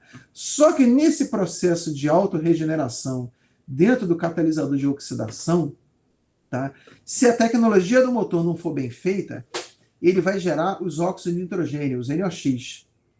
E durante esse processo de oxidação, que dura poucos minutos, o motor perde potência. Ele tem uma perda de potência, porque ele precisa controlar a potência do motor para fazer essa admissão de diesel puro aqui, e com isso ele perde a potência durante alguns minutos. Hoje em dia parece que já está na casa de segundos, e ele volta depois com isso aqui limpo. Então ele tem um processo de autorregeneração em que ele tosta todo o material particulado fazendo a conversão para CO2. Só que aconteceram alguns problemas. Tá? Deixa eu voltar aqui. Principalmente nos Estados Unidos, com os carros da Volkswagen, o Amarok, a picape Amarok, por não querer perder essa potência na época, era alguns minutos, tá?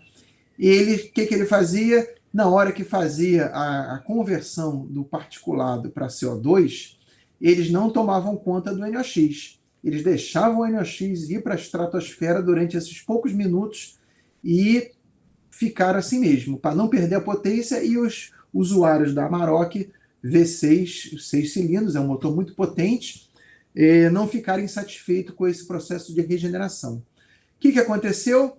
Na Califórnia, durante o ano de 2000, acho que foi 2014, se eu não me engano, isso tem até uns documentários aí no Netflix, tá? Durante o ano de 2014, se eu não me engano, a concentração de NOx na Califórnia, a agência ambiental de lá, a CARB, a California Air Resources Board, ela foi observando que o NOx estava aumentando, e sem nenhuma explicação. Então, a Agência Ambiental da Califórnia, que é mais restritiva do que a EPA, a federal, ficou monitorando as empresas, ficou em cima de todo mundo e monitorava os automóveis, tá? Durante o ensaio de emissão de material, eu vou mostrar como é que é. E nenhum carro exibia emissão alta de NOx. Então, ela durante um ano ficou matutando, perguntando por que estava aumentando. E foram ver que foi exatamente quando esse ano houve um incremento muito grande de venda da Amarok Diesel V6 e do Jetta Diesel.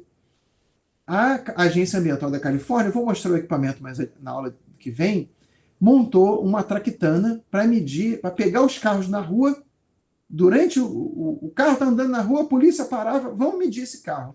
E identificaram que a Amarok Diesel e os Jettas eram os grandes culpados do negócio. Isso gerou multas de 15 bilhões de dólares.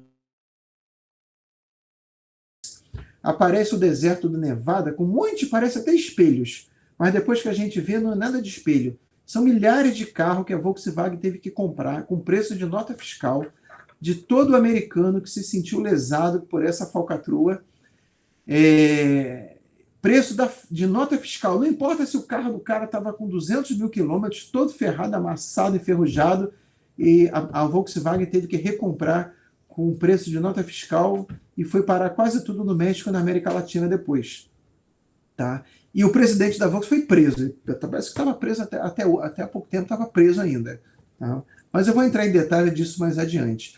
Como é que a Califórnia descobriu isso? Eu vou mostrar isso depois.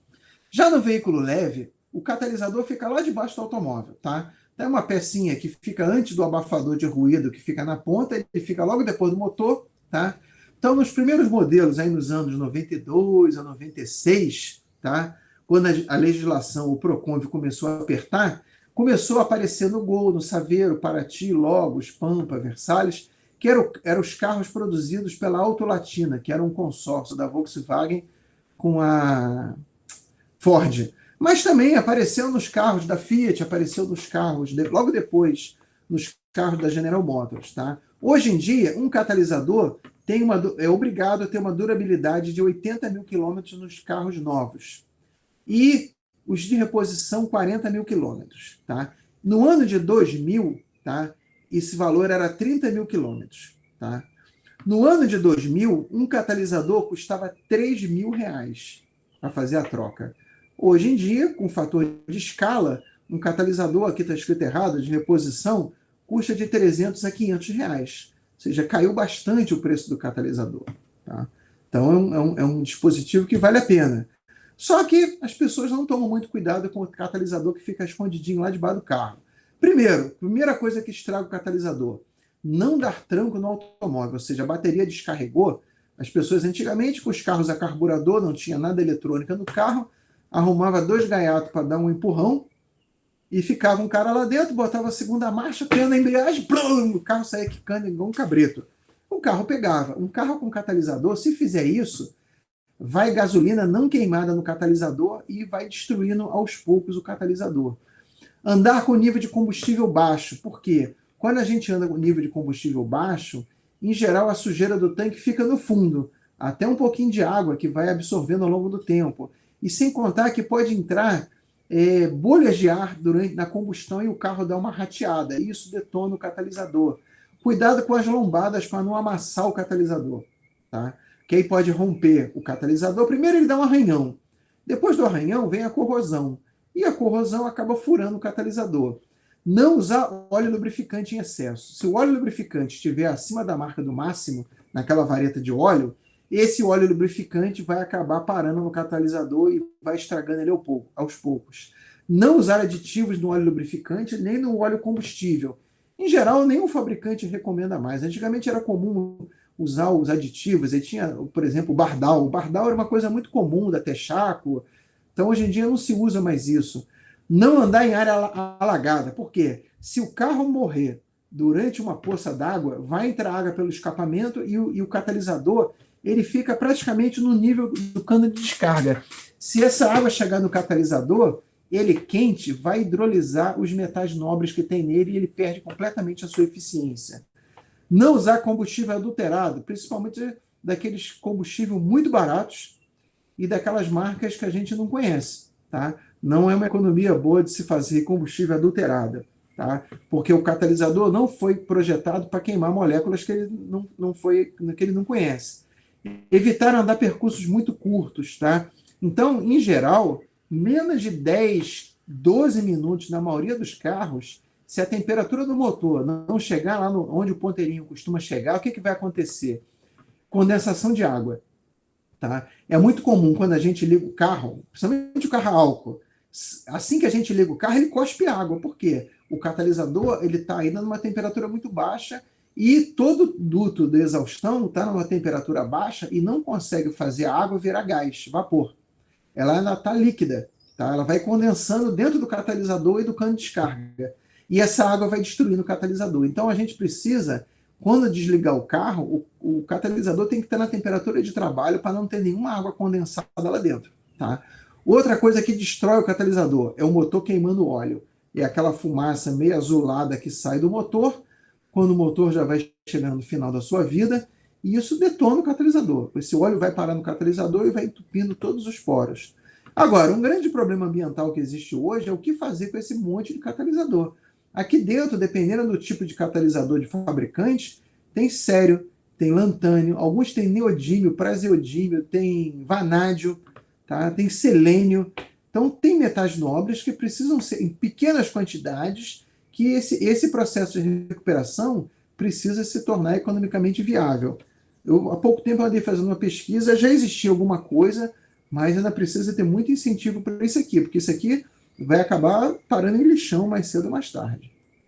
Tá? E falando uma pincelada de hoje, que eu não vou seguir muito adiante para amanhã, como é que a gente mede as emissões do automóvel? Tá? Então, as emissões do automóvel, então, uma montadora, ela no Brasil tem que seguir a legislação. A legislação diz o seguinte, que todos os veículos produzidos por uma montadora, 0,5% da frota produzida tem que medir as emissões para os veículos serem homologados. Tá? Então, se uma montadora fizer 1.000 veículos, tá? Ela vai ter que pegar 5 veículos desses 1.000 veículos em um dia. Por exemplo, a Volkswagen em Taubaté, quando eu visitei uns 10, 15 anos atrás, fazia 1.000 carros por dia. Tá? Em um dia fazia 1.000 carros em 3 turnos. Então, ela tem que pegar 5% desses 1.000 e medir as emissões. A legislação brasileira permite que as montadoras, elas mesmas, possam medir as suas emissões. Eu acho isso um absurdo. Tá? No mundo inteiro não é assim. Tem que ter uma empresa terceirizada para fazer esse serviço.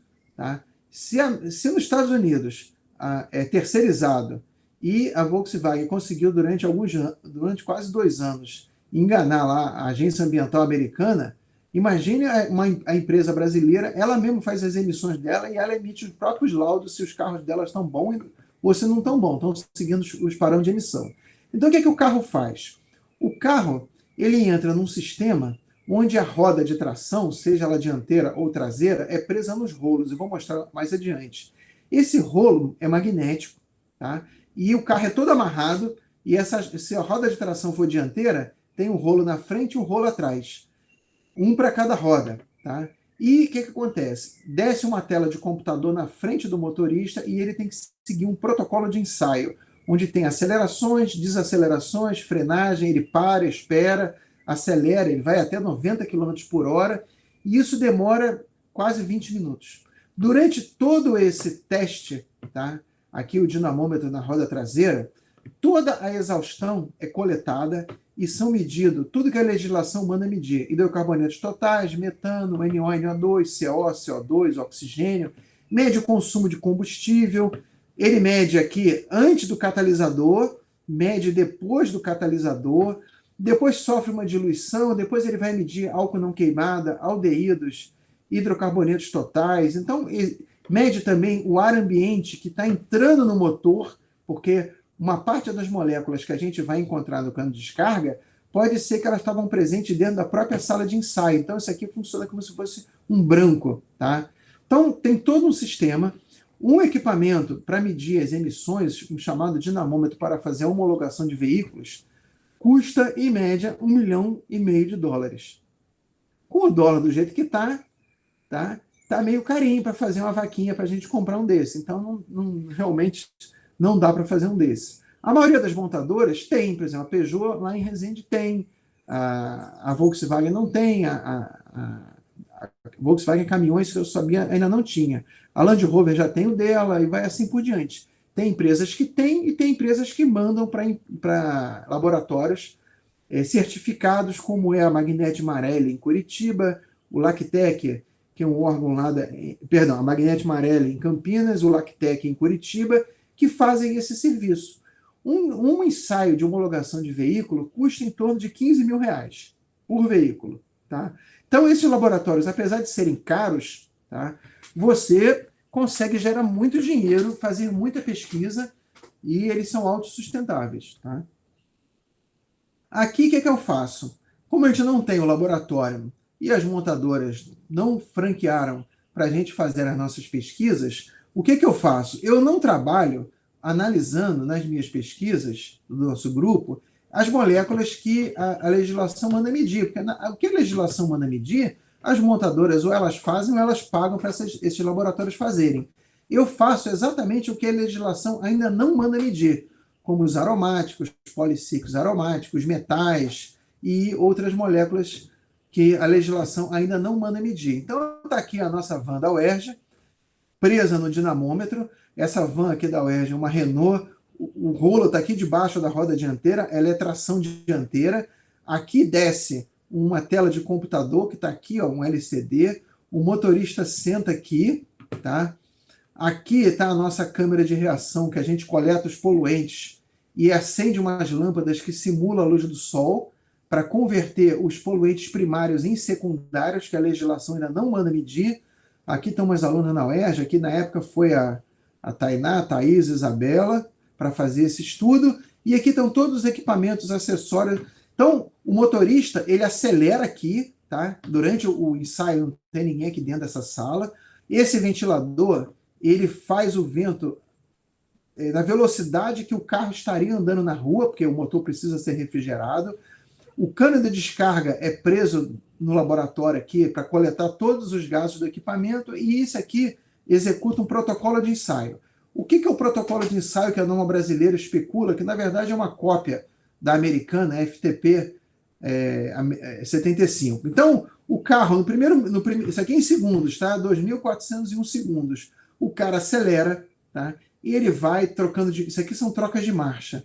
Ele chega aqui até mais ou menos 50 por hora, aí ele para como se fosse um sinal de trânsito, depois ele acelera, desacelera, ele vai aqui a 90 por hora, desce um pouquinho, para de novo, e vai, para, e vai, para. Isso aqui é como se fosse simulando cruzamentos, sinais de trânsito, engarrafamentos. Aqui ele anda numa velocidade média aí aqui é a fase 1, aqui na fase 1 é como se fosse um ciclo mais rodoviário.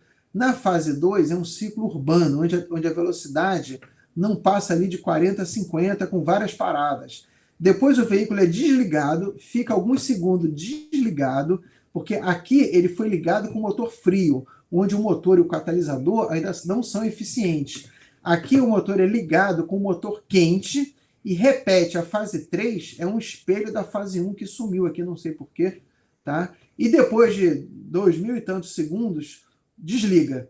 Durante todo esse tempo, os poluentes estão sendo coletados, poluentes primários o laboratório analisa com analisadores automáticos, e eu vou lá para fazer os poluentes secundários que a legislação ainda não manda medir, e nessa nossa parceria a gente faz publicações em conjunto, orientação de aluno de iniciação científica, de mestrado e doutorado, tá? Para seguir. As motos também têm um ciclo parecido.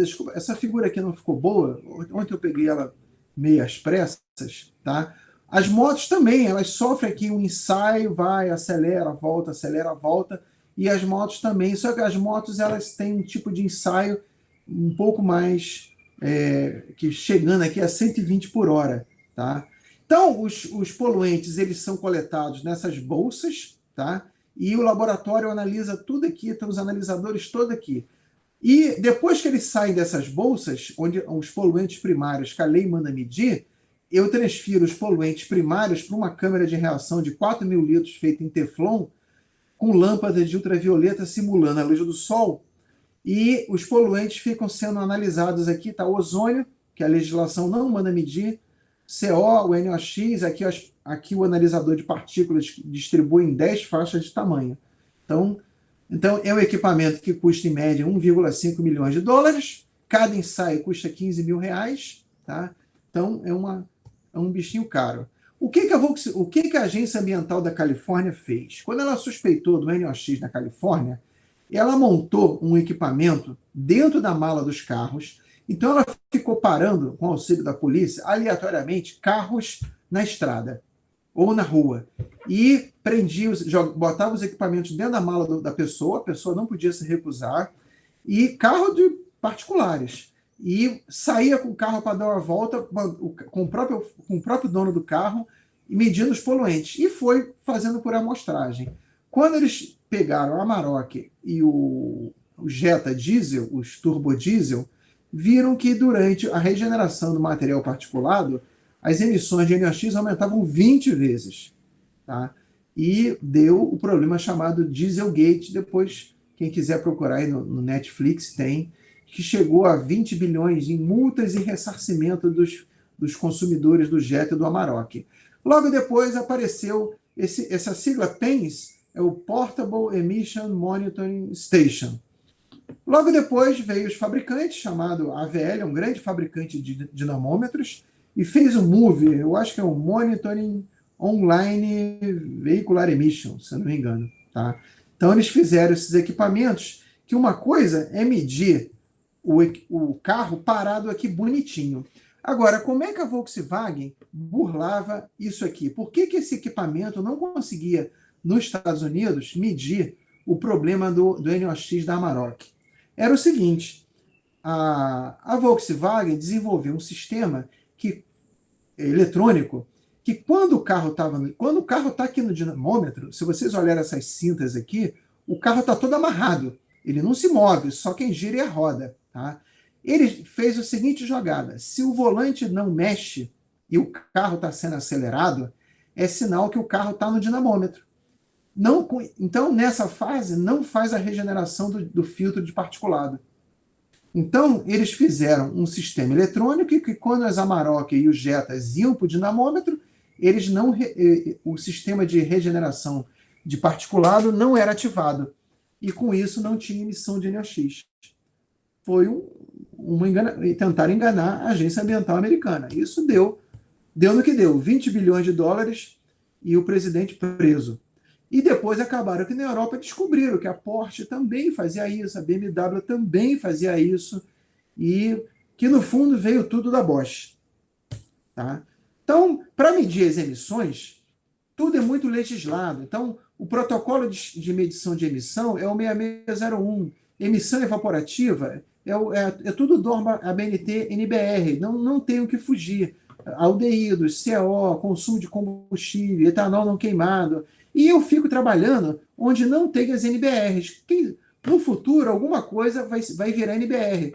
Essa medição de álcool não queimado, eu ajudei na pesquisa de alguns anos atrás e acabou virando NBR. As emissões de aldeído, eu também ajudei na pesquisa quando os aldeídos não eram legislados e acabaram depois virando NBR. Então, esses poluentes não legislados é onde eu trabalho. Então, policíclicos, metais, os hidrocarburetos, compostos orgânicos voláteis individuais. Tá?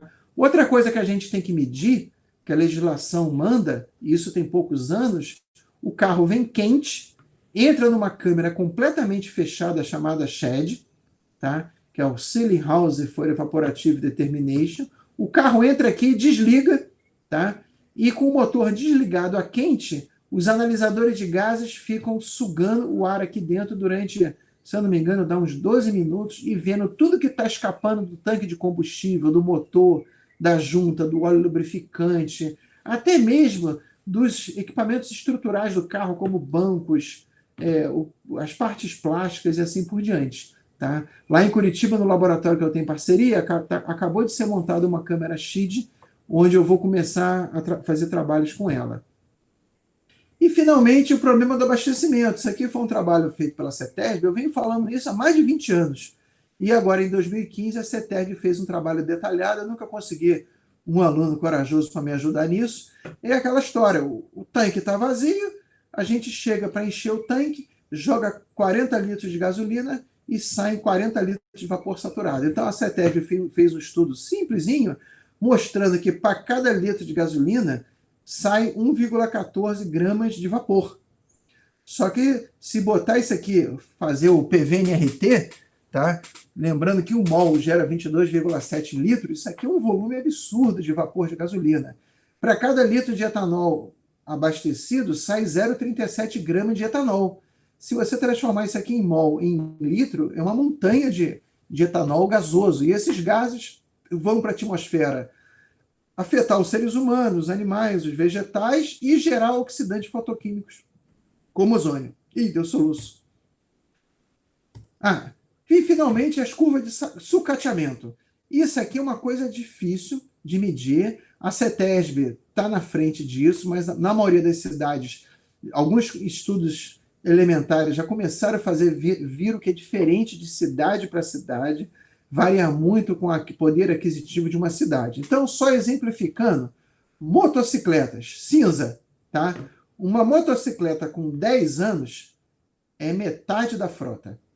Conclusão, metade das motos circulando perdão, esse inventário aqui é do MMA, Ministério do Meio Ambiente, isso aqui é termo de Brasil, mas muda muito de cidade para cidade. Então, em termos de Brasil, metade das frotas, metade das motos até 10 anos, tá? Metade das motos tem 10 anos de idade. Tá?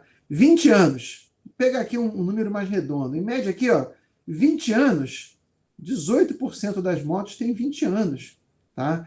Pegar aqui ônibus, pegar aqui um valor de ônibus aqui mais redondo, aqui, ó, em média, com 18 anos de uso, metade dos ônibus tem 18 anos de uso. Tá? E vai assim por diante. Se eu pegar aqui, ó, caminhão, tem caminhão, ó, 10% dos caminhões tem 40 anos de uso. Ou seja, esses caminhões com 40 anos de uso, eles não têm nada, nem pré-tratamento, nem pós-tratamento, é carburador, ou seja, são sistemas muito rústicos com emissões de poluentes muito altas. Tá? Então, o que o Brasil tem que fazer? Seguir um pouco o exemplo americano, pegar essa frota aqui de 20 anos, com emissões altíssimas, e dar incentivo para esse pessoal trocar. Tá? Seja incentivo fiscal para compra de novos, seja lá o que for, porque esses caras aqui, esse paralelograma aqui de 20 anos, eu tenho uma planilha, eles são responsáveis por 70% das emissões brasileiras. Tá? Desses caras aqui, ó, de 25 anos, não, esse aqui, 20 anos para frente, esse paralelogramo, 70% das emissões estão nesses carros. Eles não são grandes em número, tá? É menos de 20, 30% da frota, só que o fator de emissão dele é muito alto. Tá? Então, por hoje eu vou encerrar aqui e vou deixar para começar amanhã a falar nos elétricos, nos híbridos. Alguma dúvida, gente? Beleza. Meninas, vocês têm alguma dúvida? No chat até então não surgiu nenhuma dúvida, professor, mas eu particularmente tenho. Não, pode falar. Você mostrou lá que a fase 1 e a fase 3 são referentes ao aquecimento do motor, né?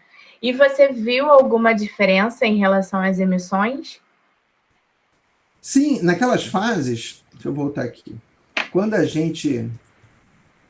Vocês voltaram a ver aqui a apresentação? Sim, sim. Então, olha só, quando a gente vai fazer o ensaio, existe uma bolsa para cada fase. Então, o equipamento ele vem com 4 bolsas. Tá? Uhum. Então, a fase... Na verdade, a gente só usa 3 fases, mas tem uma de backup. Né? Então, na fase 1, a gente enche essa bolsa com o ar que estava entrando no motor, a gente enche essa e essa. Na fase 2, enche o ar ambiente que está entrando no motor durante a fase 2 e aqui. E na fase 3, enche essa e essa. Então, eu vou mostrar na próxima aula a diferença dessas fases. Dá do resultado diferença. De cada um, né? A emissão aqui é enorme na fase fria, quando o motor dá a partida frio. é quando o catalisador, o motor está frio, as emissões são grandes aqui. Eu vou mostrar isso amanhã.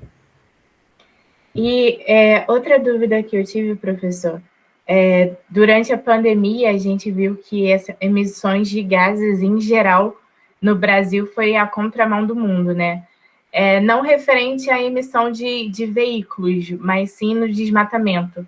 Aí, fazendo uma comparação desse levante em relação ao desmatamento e a emissão de veiculares, qual panorama a gente pode tirar disso em comparação? Saiu bastante artigos agora sobre essa diminuição. Teve o pessoal de São Paulo, lá da UFRJ, a Graciela, que foi minha orientadora, publicou um artigo. Então, a poluição caiu bastante mesmo. Ali em maio, ali em junho, julho, onde a Graciela fez o estudo, a poluição chegou a cair 30%, 40%, somente CO, NOx, mas já voltou praticamente ao normal. Né? Agora, o desmatamento não tem jeito, é uma coisa bem complicada. Né? A gente teve uma variação climática um pouco diferente, mas a falta de fiscalização, a permissividade do governo, eu estou trabalhando agora aqui com a Amazônia, os dados são assustadores. Né? Esse ano foi um ano do fogo. E o ano do fogo da Amazônia, ele impacta o Pantanal, que sofreu também, porque toda a chuva o que cai do Pantanal vem da Amazônia. Então, se a Amazônia, a chuva da Amazônia, cada árvore, aquelas árvores gigantes da Amazônia chegam a colocar na atmosfera 1.000 litros de água por dia, por evaporação da folha. Então, se essas Cada árvores árvore, são né? água para burro. Se essas árvores são derrubadas, queimadas, é menos água na atmosfera, é menos menos chuva que vai ter no Pantanal, porque o Pantanal ele não tem nenhuma nascente de rio. O Pantanal é um sistema de passagem.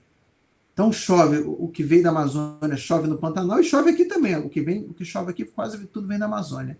Então o Pantanal sofreu por tabela. Então, valeu, gente. Vai, Professor, gente. muito obrigada. Até amanhã.